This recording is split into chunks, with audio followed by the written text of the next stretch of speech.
after the case, after everything was done, I have actually witnessed people apologizing, going back and just apologizing. I'm so sorry that I snapped at you, or I'm sorry that I yelled at you. And it, again, when it develops that culture that you're looking for.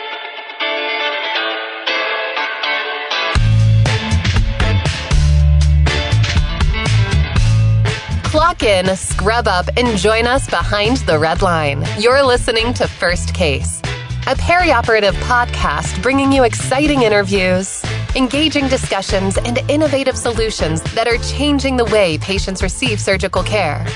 Each episode, we talk to frontline staff, perioperative leadership, and nursing entrepreneurs from across the country as they share their stories, experience, and expertise on the industry we love. From the back table to the boardroom, from wheels in to wheels out, we tackle the real-life issues affecting the OR. Whether you're tuning in for surgical service education or inspiration, we're glad you're here. And now, it's time to roll back and start the first case. On this week's episode of First Case, it is the season 19 finale, if you can believe that we have made it all the way through season 19 already. And we are talking to Jen Parrott again, the same person who we spoke to in episode 1. She is joining us again to round out this conversation for episode 8. And we're going to talk about what happens when things go wrong, because we've talked about the process from the time it leaves the OR and then heads into sterile processing, and then it comes back to us. But we know that errors happen. We know that mistakes happen or things go wrong. And how do we handle it when they do? And it's a great conversation to have. And Jen provides really good insight from her time as an OR nurse and working in sterile processing. She can see both sides of the coin. So she's the perfect one to talk to as we finish out this season. So don't go anywhere. We will be right back with Jen Parrott.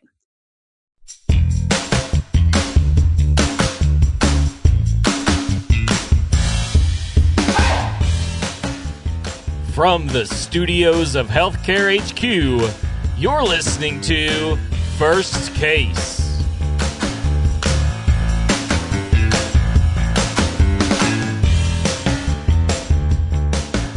Joining us now to help us close out this series on sterile processing, and joining us again from episode 1 is Jen Parrott. Jen, you introduced our topic when we started this season, and now you are helping us wrap it up. So welcome back. Thank you. I'm excited to be here. Yeah, it's great to have you back. I think it really puts a good bookend on the conversation. And for those of you who missed the first episode, well, go back and listen to it. It was really good. But Jen and I were at a conference together a couple of years ago, and we were on a panel that talked about the relationship between OR nurses and scrub techs and sterile processing. And so when I was putting the season together, she came to mind as a really good guest because she's got good insight into not only sterile processing, but also being an OR nurse and then going into sterile processing. So a good set of eyes to see both sides, I guess, of the coin when we're talking about the relationship between OR and SPD. So I think it's just really fitting that we have you back to finish out this conversation. And usually this is where I ask the guests to introduce themselves, but we already know you. So instead, I'm going to ask you a different get to know you kind of question. So think back to your days in the operating room. What was your favorite service line when you were working in the OR? My favorite service line, hands down, is ortho. I knew there was a reason we were friends. I love it. I love it. It has my heart. It has my soul. It is just interesting. I love putting the pieces or seeing the pieces put back together. And it's amazing. Every day is a new day. I love it. Yeah, definitely. And it's like you can do the same case 3 different times, in your day. And each case, while the steps might be the same, each case is still going to be maybe just a little different here or there. It's going to have just its own nuance. And I think that's one of the fun things about ortho is that it keeps you on your toes for sure. Definitely ortho. You either love it or you hate it. Or you hate it, yes. You do. There's no in between. That's like me with either GYN or ENT. Those are 2 service lines. Now, hold on. No shade to the people who like those service lines, because we need people in the OR who really like to work in those services. But it is not me. And I imagine that the way I feel about having to work in ENT or GYN is how somebody who likes working in other services feels about having to work in ortho. So it's a good thing that there's variety and we can all find the places where we fit and we can do, the types of cases that we like to do. Our favorites or dislikes of different cases in the operating room aside, we're actually here today to finish up our conversation on sterile processing. And if you have not caught any of the other episodes in this season, we have been looking at sterile processing in terms of what happens to our instruments from the time they leave our room as they make their way through the sterile processing life cycle, so to speak, and then end up back in our room again for another case. It's very helpful to understand the process. And so we've looked at point of use treatment and our role in the operating room and the responsibility that we have to pre-treat our instruments before they go to sterile processing. And then we went into decontam and then to prep and pack or inspection and assembly. And we even talked about sterilization methods and what all's going on with steam or low temp and IUSS. We learned more about reading our trays and our indicators and tape and filters and what they're telling us. And then looked at storage and shelf life and event-related sterility. And all of that gets us up to the point where now our trays are going back to our rooms. And then we're going to be using our trays again. But as we all know, Jen, things go wrong. There are things that happen and it's not always perfect scenario, perfect situation, even though we would like it to be. So that's what we're here to talk about today. What happens when things go wrong? How do we handle it? How do we address it? So I guess that's probably the best place to start. What are the things that could go wrong with our trays when they're coming back into our room? So some of the things that could go wrong, we could have a wet pack. We could have failed indicators. We could have missing instruments. All of this leads to contaminated trays. So what do we do? What do we do? That's the question. When we are crunched for time, right? Well, when in doubt, throw it out. We all know that saying. We live and die by that. We never, ever move forward with any kind of wet tray, wet pack. We know moisture equals contamination risk. We know that moisture allows microorganisms to grow. Moisture is so bad because it equals a sterilization failure. It equals a sterilization failure. Any of these, the wet packs, the failed indicators, anything that is contaminated, whether you have a hole, again, moisture, if it's dropped, it has to be reprocessed. Again, when in doubt, throw it out. So what do we do? What do we do when this happens? Well, right. First and foremost, we have to protect the patient, right? Our patient is our number one priority. And we have to stop. And we have to think. We have to pause. And we have to, so to speak, contain that issue and communicate with each other. The OR, the team needs to communicate. They need to communicate with the SPD team. And we need to immediately look for another tray, get another tray, get more pill-packed instruments, whatever the case may be at that point in time. Because, again, it's all about protecting that patient. Right. But what happens when there's not a tray available? What do you do then?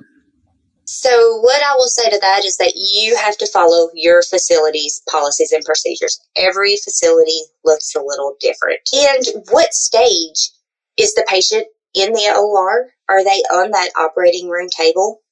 Do they have a spinal end? Do they have a block end? What causes more harm to that patient? So, for instance, some facilities allow IUSS, or that dreaded flash term that we don't say anymore. Yeah. But some facilities don't. Some facilities don't. Now, if your facility allows that and you can safely perform IUSS and perform it correctly, then that may be the road you go down. If your facility does not allow that, then you have to find another tray or an alternative. Or if something is in that tray and it is vital to that surgery, then you're going to have to wait for it to be reprocessed. And I hate to say that, and I hate that because, again, patient safety comes first. But this is for the patient. This is for the patient. And I do want to say with one caveat, when the surgeon needs that tray or needs that instrument, do they really need it, or is it something that they like? Yeah. Can we get by with something else? Is there an alternative that's available so that we can keep going, or is it absolutely necessary? Without jeopardizing the case. Yeah, absolutely. Jeopardizing the quality, right? Yeah. So it's all about what you have available. I always live by, we never have one set. We never have one tray. We always have backups, whether it's vendor trays coming in for an ortho case. You're going to bring in 2 sets. You're going to have that backup set ready to go. You're going to have that circulator come get it. Now, afterwards, then you can talk about the process. What happened? It's not about blame. I know people want to blame. Well, this person didn't do this, or this is why this has happened, but they're blaming the person. We need to look at the process. Where is the break? Where's the breakdown? No, absolutely. Yes. Yeah. And looking at those processes is part of having a just culture that actually looks at fixing and looks at finding solutions rather than just pointing fingers at people. And we're going to get to that in a little bit as we finish out this conversation, because it is very important to focus on our culture of safety and the just culture that we have in our facilities. But let's think about this first. Before we go down that road of just culture, let's go back just a little bit. So an error is discovered. And I'm curious, in your experience, what has it been like on the receiving end in sterile processing when the OR calls to say that there's a problem? How does sterile processing usually get treated, I guess, when there's a problem? Well, in my experience, that was a little slow.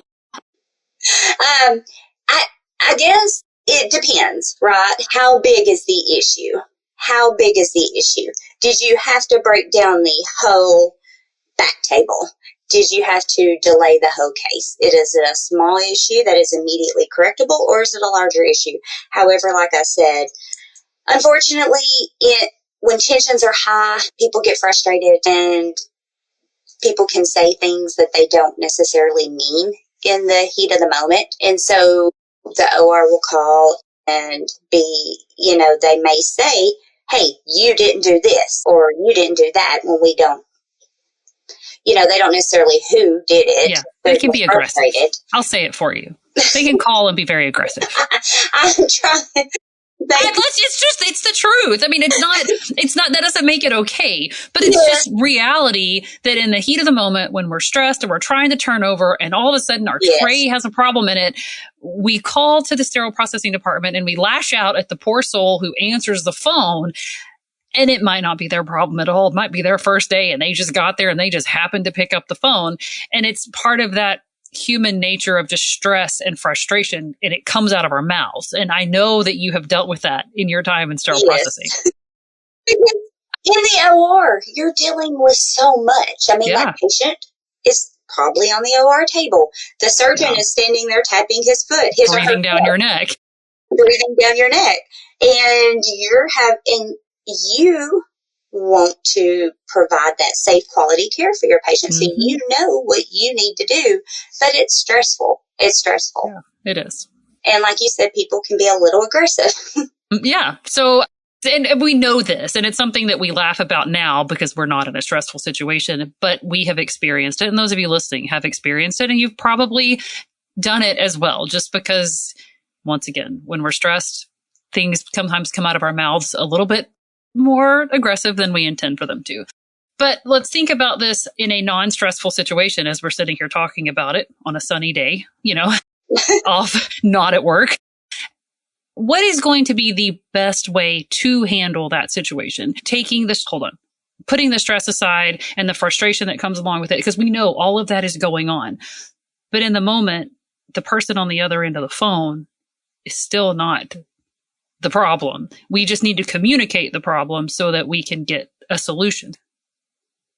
So obviously, in the heat of the moment, people can be stressed. And even though they are stressed and there's frustration and there's irritation, it still doesn't need to come out through the phone to the person in sterile processing, because they're not the problem. The tray is the problem. There's something happened, but the poor soul who answered the phone is not the issue. So as you and I are having this conversation today in a very unstressful situation, and we're just sitting at home having a conversation, we can talk about it probably more clearly, but it's helpful to have these conversations in a low stress environment in the moment when we have a problem. Instead of taking all of our frustration out on the person who answered the phone in sterile processing, how should we be handling that situation? What's the best way to do it? So what I would say is, for the OR, in the moment, you have to communicate clearly. You have to communicate respectfully, because that person on the other end is not in that room with you. They need to know what I can do, or what can they do to help you right now. I have been in a situation where the OR has called and they're venting. They're upset. They're talking about this happened, and they're highly agitated. They're frustrated. But I'm like, tell me what you need and I can help you. How can I help you? How can I help you in this moment? And right. Vice versa.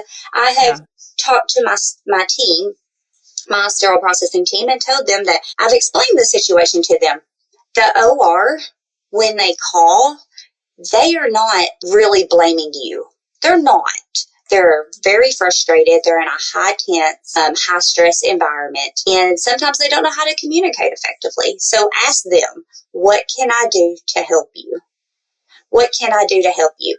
And if at any point the OR or SPD feels that there was a lot of tension or rudeness or aggression there, then they can have a conversation after. I have had numerous instances where, because our facility is a lot smaller, so the circulator doesn't necessarily, or the tech doesn't necessarily pick up the phone and call SPD. They will actually go to SPD. Someone will go to SPD and they will be like, can you help me? Yeah. And the SPD tech and the OR scrub tech or circulator, they'll go around and they'll help them gather things. And I have actually witnessed, and it made my heart so proud. After the case, everything was done, I have actually witnessed people apologizing, going back and just apologizing. I'm so sorry that I snapped at you, or I'm sorry that I yelled at you. And it, again, when it develops that culture that you're looking for. We all make mistakes. Mm-hmm. None of us are perfect. We are human. Yep. And people forget that. Yeah, I have let my humanity shine more than once when I've been frustrated.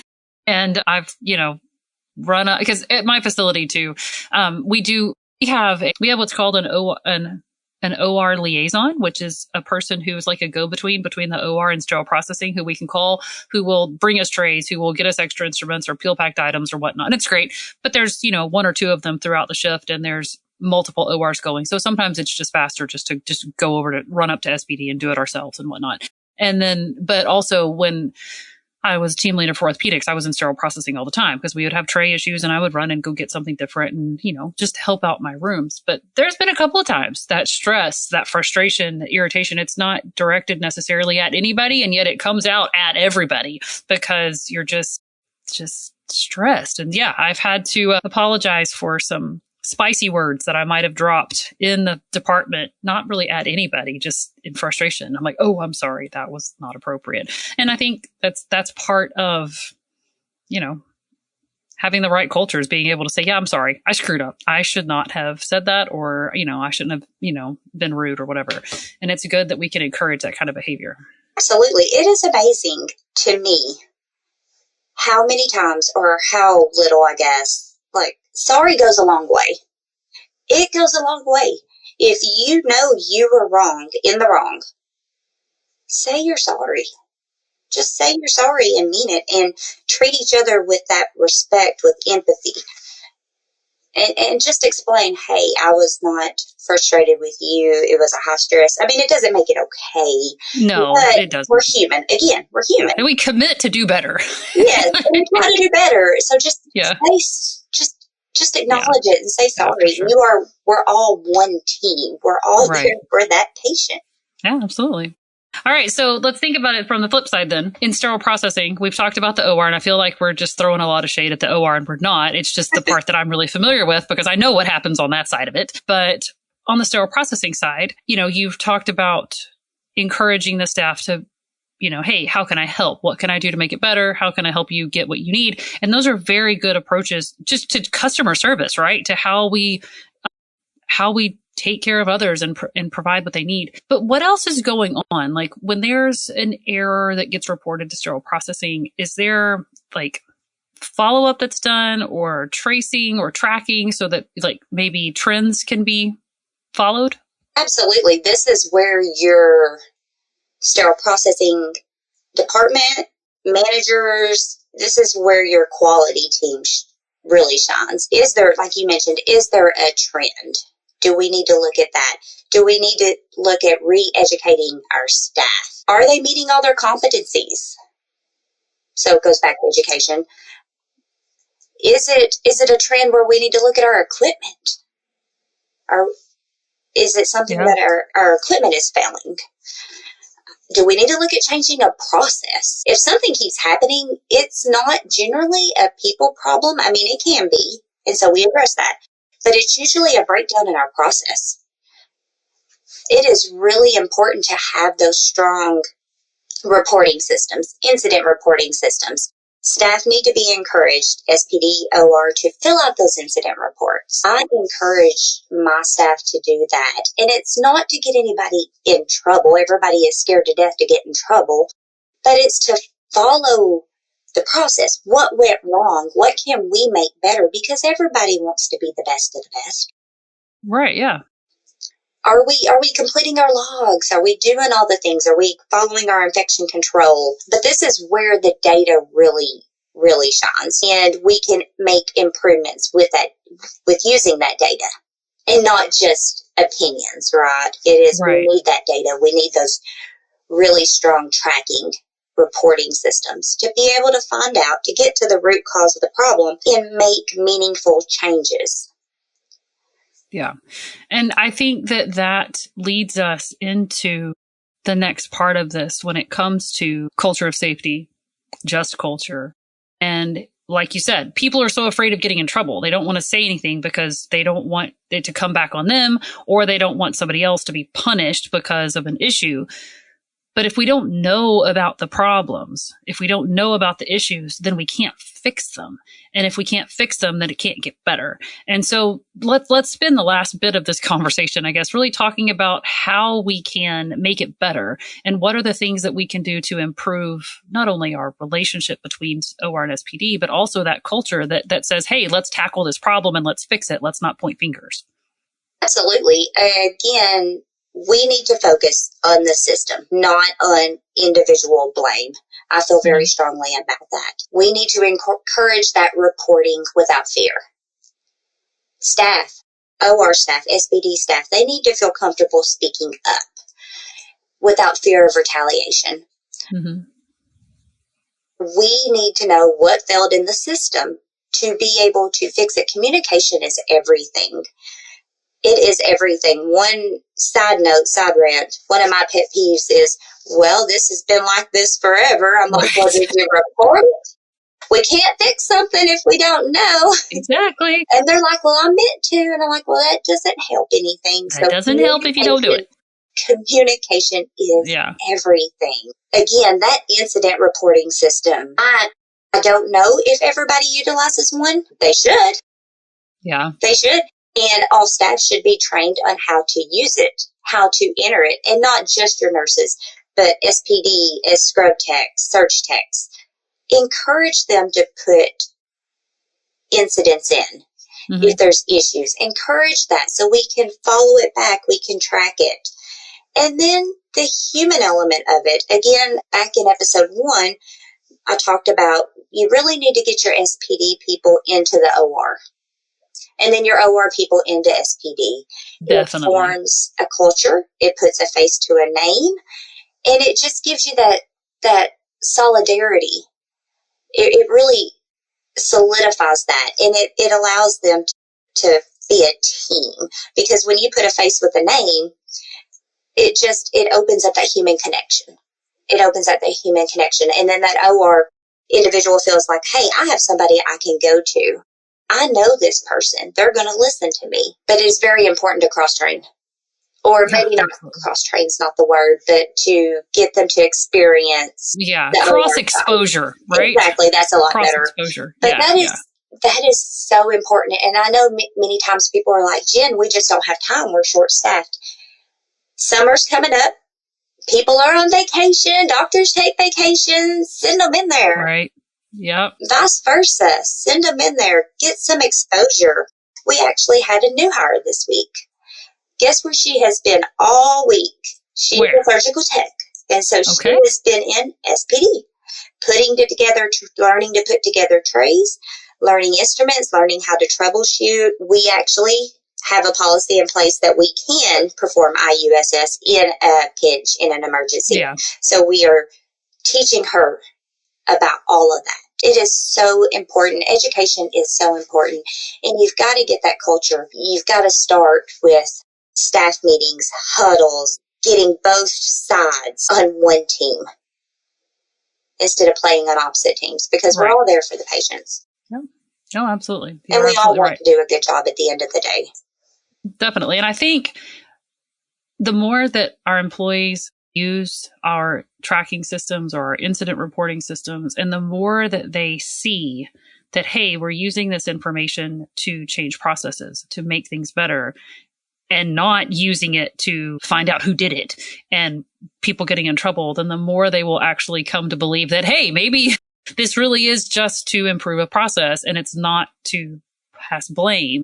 And there will be a better level of comfort with trusting the process and the system. Does that make sense? Absolutely. Because they can see that it happens, right? And it's all about that quality manager or whoever is taking that data and investigating it and diving into it. It's all about how they approach it, right? Right. Yeah. It's not going to that individual and saying, hey, what did you do? Right. Finding out the process, understanding the process, approaching that and saying, do you think, or can you tell me where the breakdown was? What do you think we could do or implement to make things better? Ask for their opinions. Listen to your OR staff, listen to your SPD staff.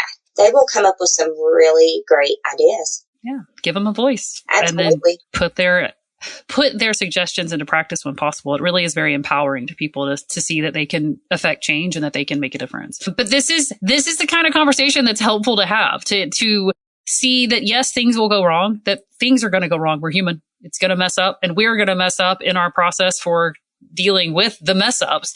And yet there are ways to handle it better, to learn, to improve, to be better, because like you've said multiple times, and I've said this whole season, we're all here for the same purpose.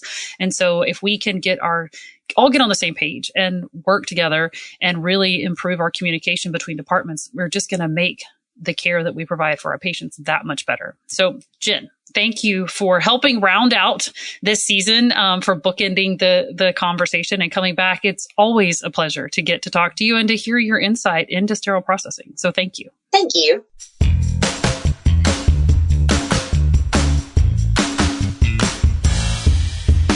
That was Jen Parrott, Administrative Director at the Knoxville Orthopedic Surgery Center and former sterile processing manager and former OR nurse. And it was great to have Jen come back for this last episode to help round out the conversation. She's been in the OR, she's worked in SPD, and she has a really good insight into both sides of this conversation. And I think she really does bring home a valid point that we can do all the right things and everything can go right from the time it leaves. And then there can still sometimes, by the time it makes it back to the OR, there can still be something that goes wrong, something happens, and we have to be able to communicate that back to sterile processing in a respectful and in a productive way so that we can get what we need and get it as quickly as possible. And then we can continue to care for our patient. And encouraging communication, encouraging a culture of safety, encouraging even incident reporting and things so that errors can be followed so they can fix a system if a system is broken, fix a process if a process is broken, and not just point fingers and pass blame, but actually improve so that we can make it better for everybody. And that's really what our goal is and what we want to do when things go wrong. We want to make sure that we change it so that it can not go wrong again and we can improve our process. So that is going to do it for this episode, for this season. And this will actually be my last episode hosting this podcast. It has been a pleasure and very fun to get to host this podcast for the 19 seasons that we have been running. And I have enjoyed every minute of it. And I have learned so much and gotten to know so many really cool people. And I'm grateful for the opportunity that I had to be a part of this. So thank you for listening. Thank you for hanging out with me and learning right alongside me. The podcast is not going anywhere. There will be another host and future seasons, and everything will still be here. I'm excited to see who will take the mic and carry it on and continue these conversations with First Case in the future. But thank you for hanging out with us this season. So on behalf of our whole team, thanks for listening to this season of First Case. Thank you for listening to this week's episode of First Case. As a reminder, you can help support us by subscribing to First Case on your favorite podcast app or by downloading the smartphone app on iPhone or Android. Simply search for First Case in the App Store or Google Play. The best thing about downloading the smartphone app is that you can access bonus content for certain episodes and view episodes in certain categories, like articles on the go and vendor spotlights. Are you following us on LinkedIn or Facebook yet?